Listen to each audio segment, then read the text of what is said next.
erkak kishi uchun eng og'ir botadigan gap qaysi gap? Buni yodingizda tuting. Eriga qarab sizga turmushga chiqib nima ko'rdim o'zi deyishligi. Mana bu gap juda og'ir gap. Chunki bu noshukrlik bo'ladi. Siz umr yo'ldosh ko'rdingiz. Siz mana shu eringizni rozi qilib jannatga kirib olish imkoniyatini topdingiz. Mana shu eng katta gap.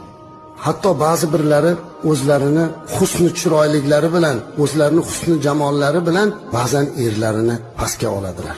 Go'yoki eri oldida o'zini juda go'zal sanaydilar.